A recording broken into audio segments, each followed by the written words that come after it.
structure or anything. So I don't usually talk about this kind of stuff. I'm a programmer. I've always been a programmer. So this is really about age discrimination programming. If you work in tech and in sales or venture capital or something, I may not have the right view, but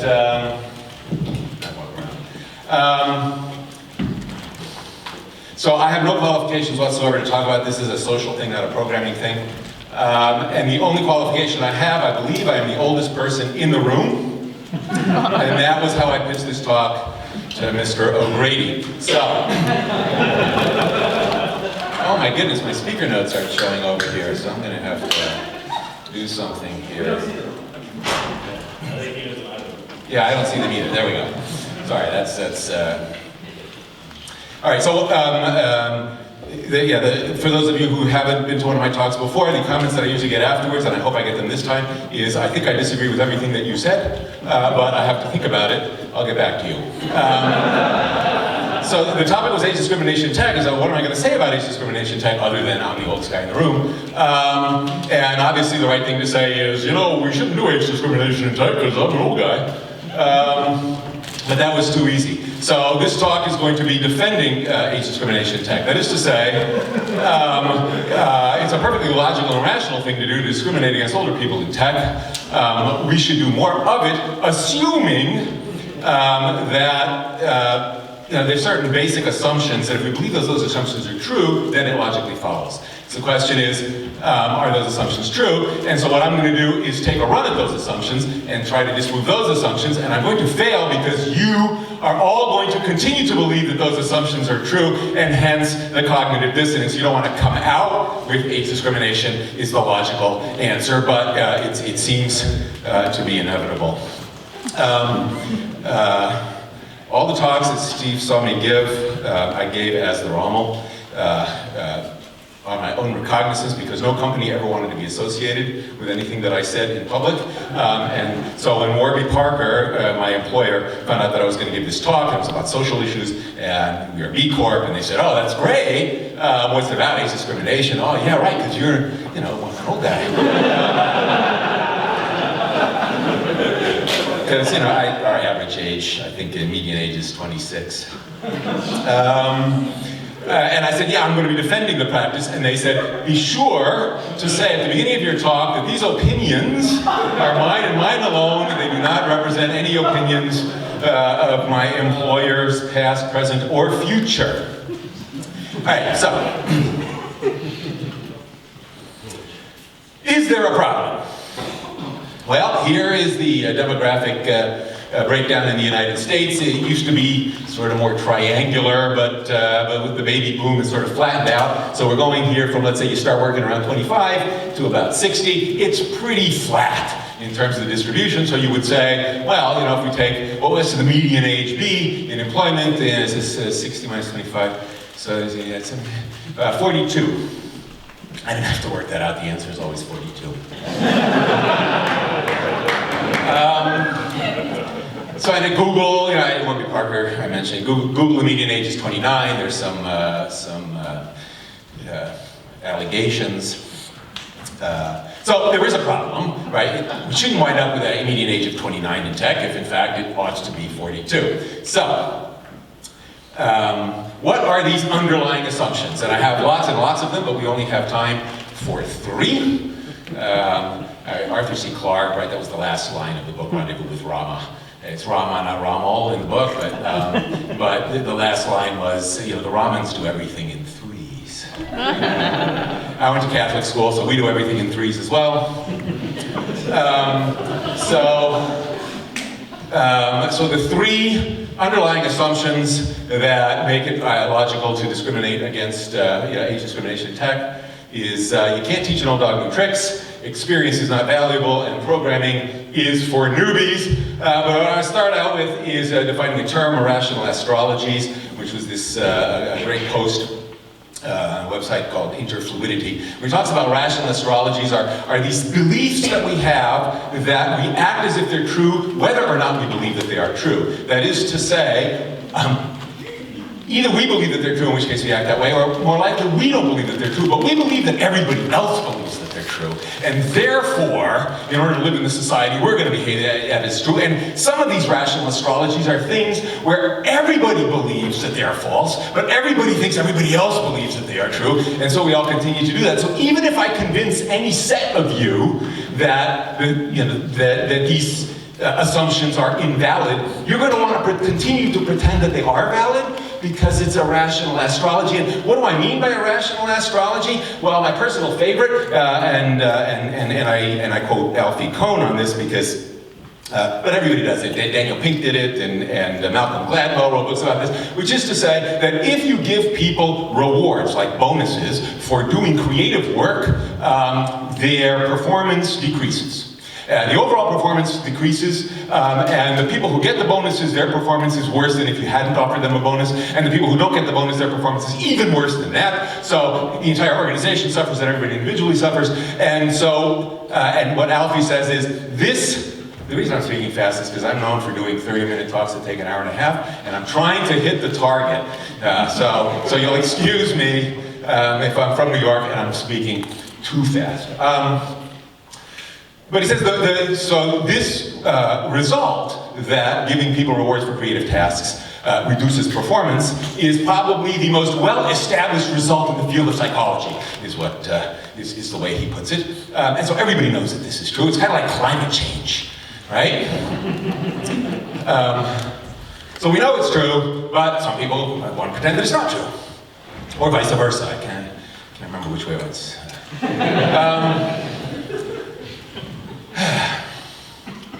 So in any event, but we still pay bonuses, right? Because you can't go into work and say, you know what, I read that it's pretty well established that paying bonuses doesn't help. So we shouldn't pay the better performers more than the worst performers, because you believe your boss thinks differently and your investors think differently. They all know that this is true, and yet everybody believes, behaves as if it weren't. So, what are the rational astrologies we're dealing with? You can't teach an old dog new tricks. Everybody knows this is true. So not just me saying that, young people are just smarter, says Mark Zuckerberg. You know, why are most chess masters under 30? Why, indeed. But, this isn't a new thing that started with tech, right? So G.H. Hardy, in his 1940s memoir, right, A Mathematician's Apology, no mathematician should ever allow himself to forget that mathematics, more than any other art, say programming, which is kind of like a mathematical art, is a young man's game.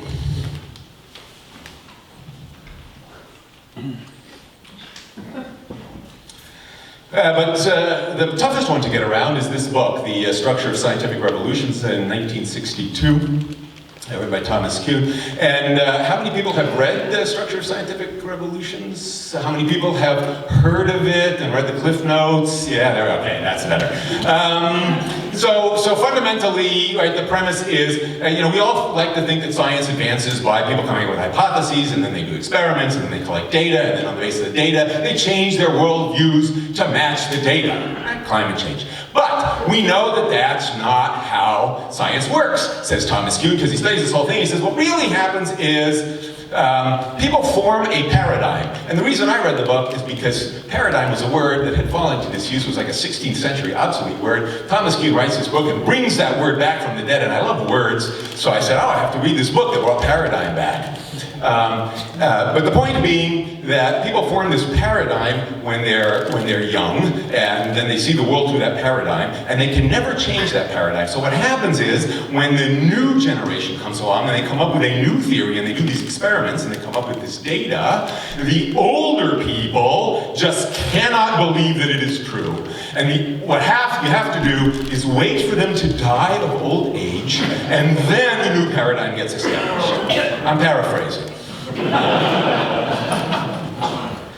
Right? So, it's pretty well established that everybody knows that you can't teach an old dog new tricks, and both colloquially and in science. And so, I am not going to try to convince you that that's not true. What I am going to try to convince you of is that the reason that this matters is because we believe that the tech industry is an innovative industry where we have all of this innovation, and therefore in order to keep up with the tech industry, you need to be able to learn new things. And if you're an old guy, you can't learn new things, so therefore you shouldn't hire old people. But what if it's not an innovative industry? Aha, see, because that is a more recent idea, more easily debunked. So, what we're going to talk about is, or try to prove, is this assumption that we are in an innovative industry, and therefore people need to learn new paradigms, and therefore that's why you should hire younger people. That is just measurably not true.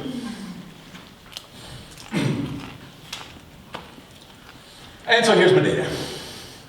All right, Technical Forecasting Social Change paper came out in 2005, and the way they defined it is, for the purpose of this paper, the rate of innovation is defined as the number of important technological developments per year divided by the world population.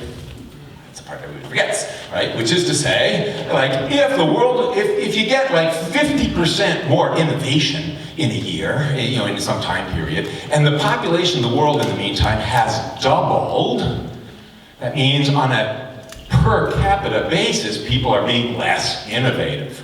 And so what this chart shows, they talk about it at great length in the text, is that we peak in 1873. And it's been an accelerating slide ever since.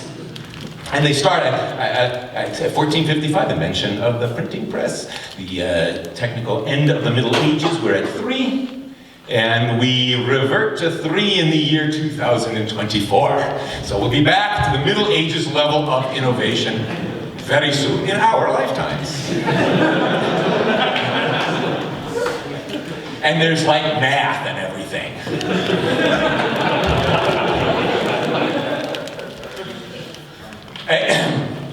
So, if we're not innovative, then we don't need to learn new tricks, and so we might as well hire older people who can't learn new stuff, because they don't need to learn new stuff, because the old stuff is just as good. And in fact, they'd be even better, because they would have more experience with the older stuff, is what you want. Now, as it turns out, that doesn't seem to be the world that we're living in. What's up with that? So, take, you know, our current situation, right? So we had a website, and in the last 8 years, right, it was in PHP, and then it was in Python, and then it was in CoffeeScript, and then we used React, and then it was an iOS app in Objective-C, and then it was an iOS app in Swift. So we have pretty much this new technology coming out every year.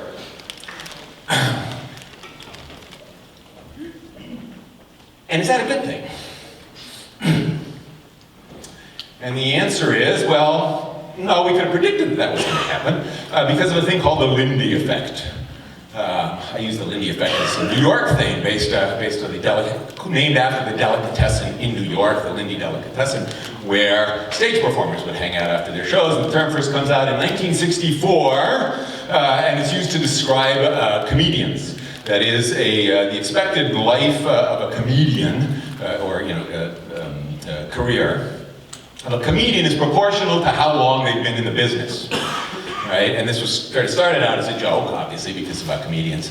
And the joke was, obviously, that, you know, if you've been doing comedy for a long time, you've pretty much used up all of your material, and so you're not fresh anymore, so you're likely to die out. But it turns out that it seems to be that the longer you've been in the business, the longer you were likely to stay in the business. And then Benoit Mandelbrot, the mathematician, picks this up, and he says, yeah, this is true of all ideas, in fact, that the expected lifetime of an idea going forward is proportional to how long the idea has been around. And then Nassim Taleb, in his books, starts talking about it, yes, and this is particularly true of technology, that a technology has an expected lifespan of however long it's been around. And so, if you use a technology that's only 2 years old, you should expect that 2 years from now, it will be obsolete. Whereas, if you want a technology that's going to last 10 years, you should pick something that's 10 years old. It's not guaranteed, but, you know, if you were behaving rationally, that's what you would do.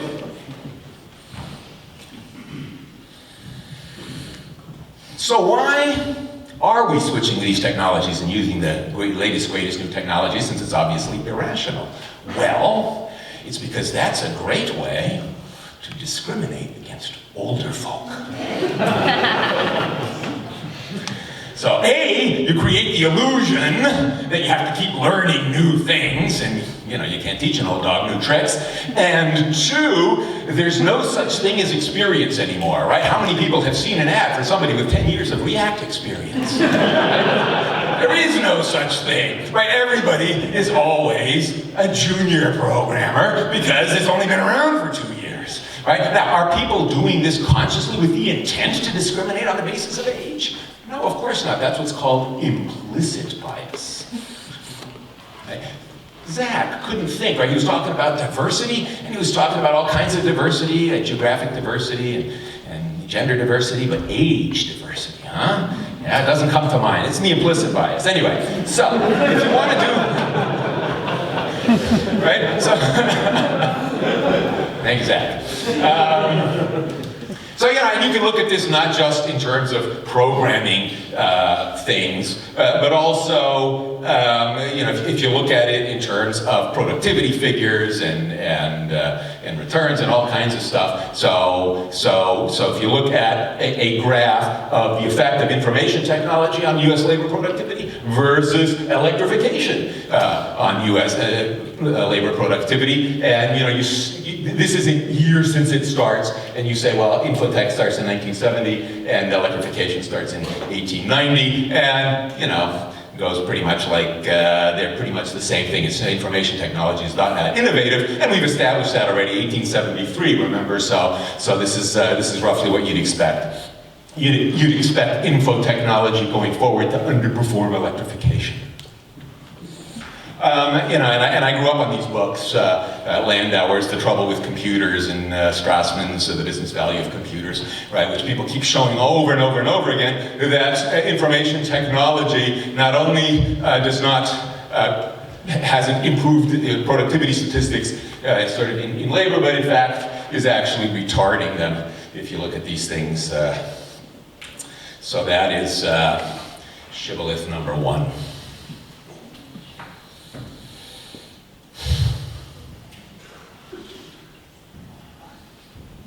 I'm only 15 seconds ahead of schedule, so take a breath. Keep going. All right, experience is not valuable. So one reason you should hire older workers, of course, is because they have more experience. But if more experience were not valuable, then there would kind of be no point, because you could probably get somebody with less experience for less money. So the rational thing to do would be to hire the person with less experience. Now, we've already talked about sort of the manufactured change, but now let's talk about something more insidious. So this is a more recent paper from 2014, and it's methodology and culture. What are the drivers of mediocrity in software engineering? And the driver of mediocrity in software engineering is software engineering. Right? So section 1 of this is mediocrity bad? It says this is a common articulation of the software crisis, that quality software must be developed by mediocre people because there just aren't enough exceptional developers to meet the need, and methodology is the answer. So if you construct a methodology, you will make mediocre programmers perform well. And it's in the definition of the objective of software engineering, which is, if you're constructing a software development methodology, the whole point is to make things consistent. And to make things consistent is to bring everything closer to the mean. So if everything is closer to the mean, that's the definition of mediocre. right? An aspiration to mediocrity is the definition of software development methodologies. So, you saw this happening, and particularly you saw this happening with the whole notion of 10x programmers, 10x engineers, right? It used to be a thing. We used to believe that there were some awesome engineers, 10x engineers, and now not so much. Why? Because there has been this concerted conspiracy to de-skill programming so that most programmers will be mediocre by following certain methodologies that have been designed specifically with the intent to mediocrify the profession. You think I jest? So 1979, the book is In the Name of Efficiency, Management Theory and Shop Floor Practice in Data Processing. So this goes way back. I have some interesting quotes from this book, and I love it because it's like trying through a time warp and hearing them say exactly the same things that we say today. So what got me involved in this was, it says, the author Joan Greenbaum is saying, we are told that human nature is competitive and individualistic, but data processing shop floor actions contradict this. Effective data processing work is usually accomplished by workers who help one another by sharing knowledge, skill, and tasks, like open source. She didn't, but yeah, so in 1979, this was a thing, right? One programmer put it this way, quote, I remember that in the 50s and early 60s, I was a jack of all trades. As a programmer, I got to deal with the whole process. I would think through a problem, talk to the clients, write my own code, and operate the machine. I loved it, particularly the chance to see something through from beginning to end. Startup phase. In fact, their strange work timetable and casual dress attracted criticism. The programmers also disrupted company rules about clocking on and off. This, together with the rewards their market position afforded them at such a comparatively young age, created problems within the company's status system.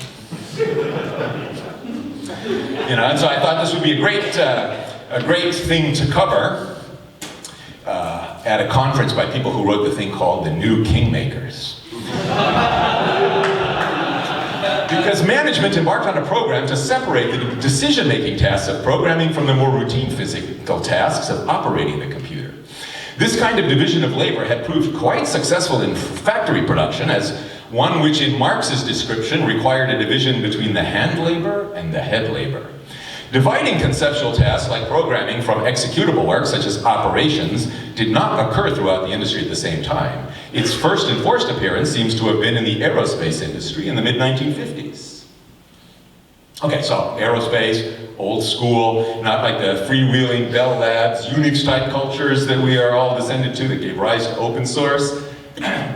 But the next paragraph reads, early division of labor also had a strong foothold at AT&T. The company's existing job classification schemes were placed intact within the new computer department.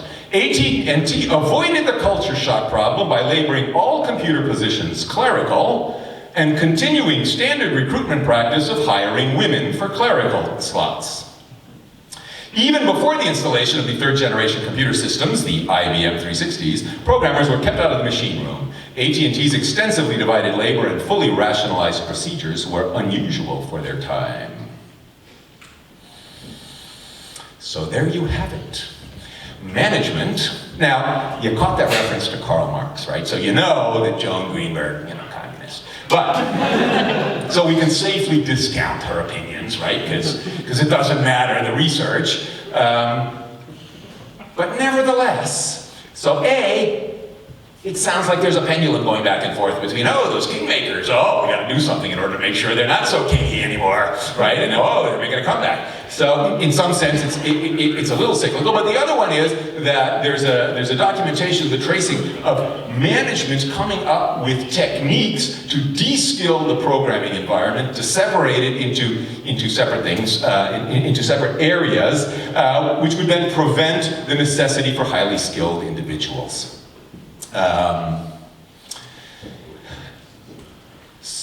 So the line that I particularly like, because we can tie it back to the present day, is the more simplified the programming or application language, think COBOL, the more easily management has been able to replace costly programmers with lower priced coders.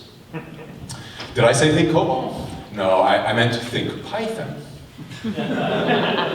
Oh, it doesn't seem so archaic now, does it? Right, so this is Paul Graham, who famously said, oh yeah, you get smarter people with Python than you do with Java, right? Because the people who would learn Python, they did it on their own because they seem to like the program and aren't satisfied with languages they already know. I say, no, Python is what you teach in Computer Science 101, right? It's what you teach to people who don't want to understand complicated things and, Haskell, typing systems and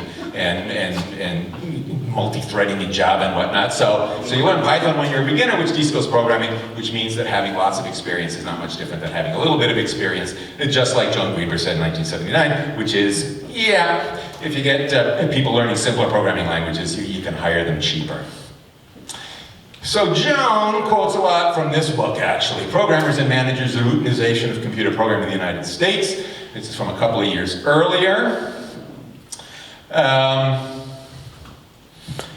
And the particular paragraph that I like from this one, just to bring it back to the current day, is what is most remarkable about the work programmers do is how quickly it has been transformed.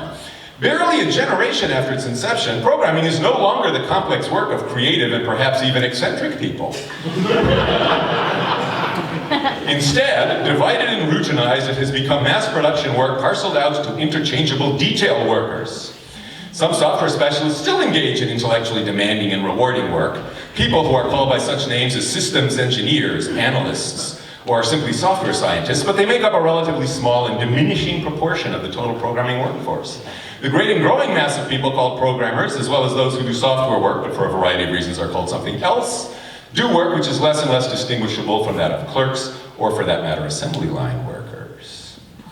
So, after going through all of the socialist boilerplate here, what do we conclude? Well, this is in fact the founding principle of our profession. So one of the quotes is from the well-known English manufacturer and economics writer, Charles Babbage, who in 1832 said, "The master manufacturer, by dividing the work to be executed into different processes, each requiring different degrees of skill or of force, can purchase exactly that precise quantity of both which is necessary for each process. Whereas the whole work were executed by one workman, that person must possess sufficient skill to perform the most difficult, and sufficient strength to execute the most laborious of the operations into which the art is divided." So, what does that mean? I'm a programmer. I'm not a social scientist. I'm not an economist. But what I do say is, this is the description of agile methodologies. Ooh, didn't see that one coming, huh? Microservices is what? It is this. It is this nefarious plot by management to break things into small tasks which can be performed by unskilled workers. Right? Serverless programming.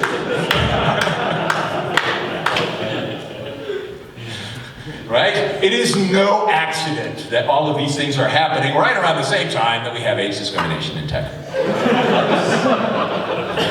Right? You go back to the 1980s again, Kokomo, the cost-something construction model. It was developed out of the Software Engineering Institute, right? And they had this whole model about how do you predict, like, how long things take. And how you predict how long things take, you have these variables depending on the nature of your workforce and whatnot. And one of them is if you have more experience, things take less time. And the highest possible level of experience is 6 years. And the greatest benefit that you can get is 160% of the average by having the most experienced workforce.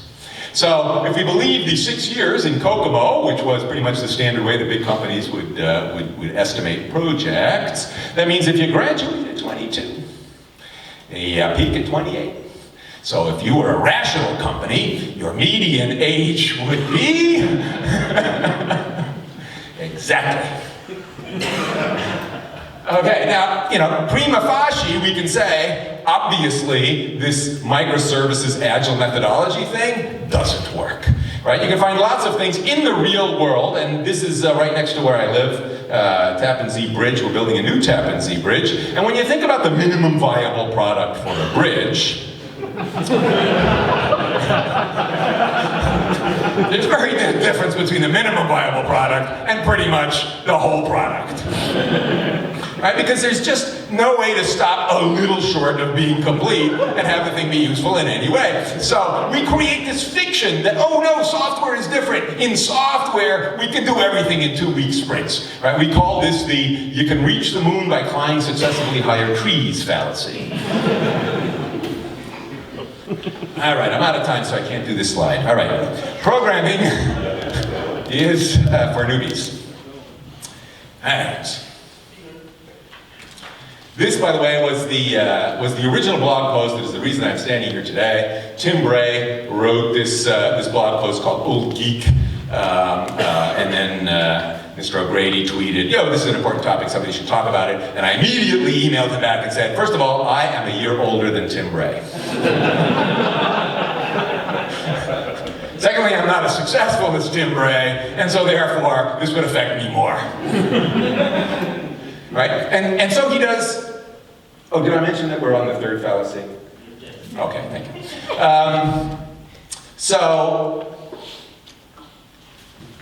So this first paragraph, right, which is, even if you want to stay technical, and even if you're a superb coder, chances are that after a while, 2 or 3 decades, 6 years, you're going to make a bigger contribution helping other people out, reviewing designs, running tests, etc.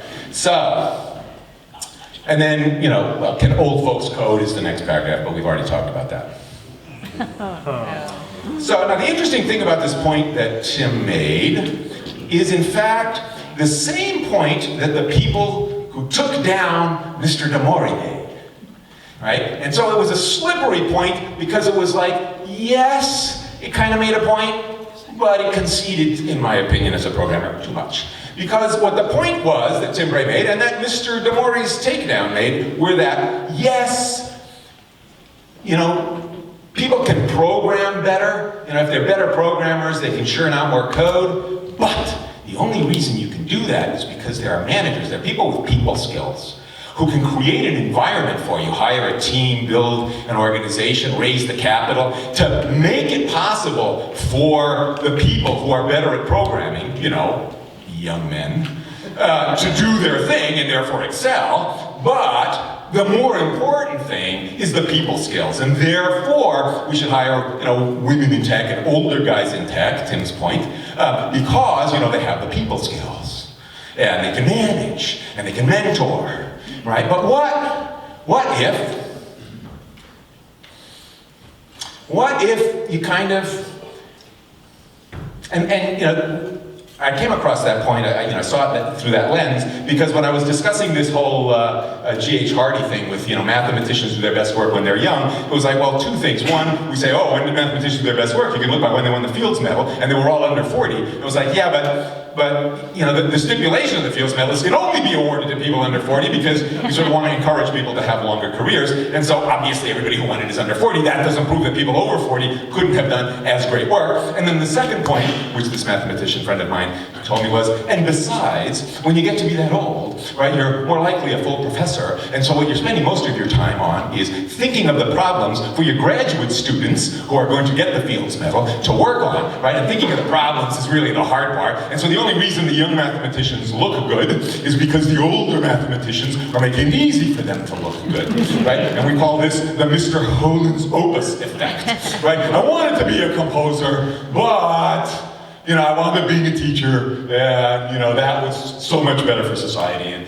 I should feel much better about myself, and we all know how much we value teachers in this society compared to other professions, that we might engage in. Right? So the idea is, you start out as coding, and then you move up, you do architecting and product management and people management and CTOing and all of this stuff, where you don't do coding because, you can't teach an old dog new tricks. Plus the experience really isn't valuable past a certain point, so you should go off and do these people skill things. So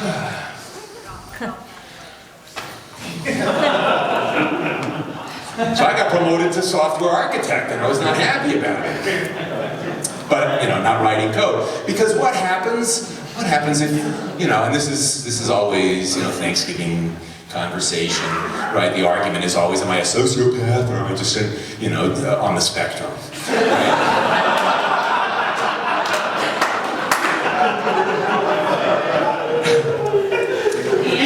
no people skills whatsoever, right? So I wanted to be a programmer. The first 3 times I got promoted to be a manager, I stormed into my manager's office and I demanded an immediate demotion, right? But eventually they wear you down. And the reason I did that was because I had read this book when I was in high school, right, 1969.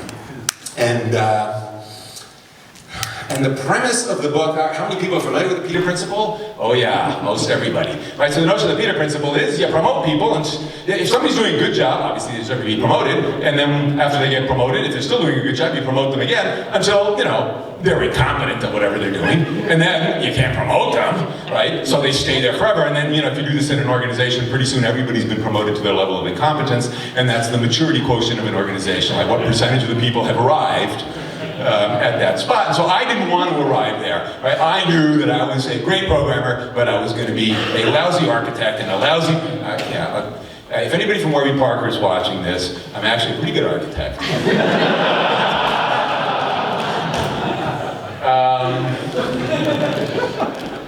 But you know, is there any way that I could stay a programmer, right? Or do you become too old to be hired as a programmer? And yes, you do, right? So how can we save this? There's no way to save it, right? So you know, you could try. You could say, well, writing code is where you start, right? And then you move from writing code to debugging code, because debugging is harder, right? That's Kernighan and Plowger wrote that in 1974, right? Everybody knows that debugging is twice as hard as writing a program in the first place. So maybe the older people can do debugging of code. Maybe they can do optimizing later, and then they can write code tools and all that kind of stuff.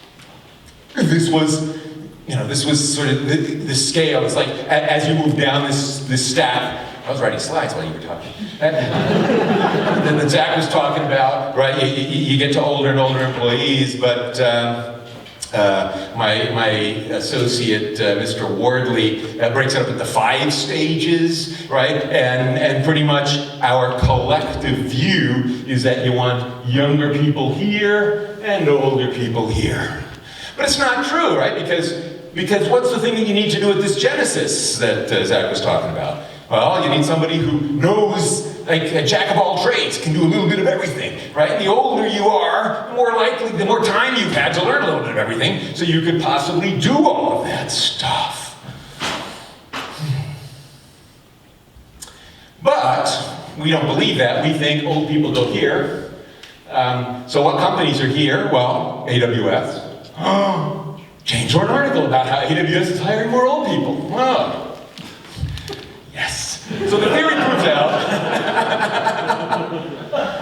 The theory proves out, right, that in fact, you can't hire. You can't teach old dogs new tricks. Their experience is not valuable as they age, and pretty much you say programming for the newbies, and you get the experienced people to do something other than programming. Awesome.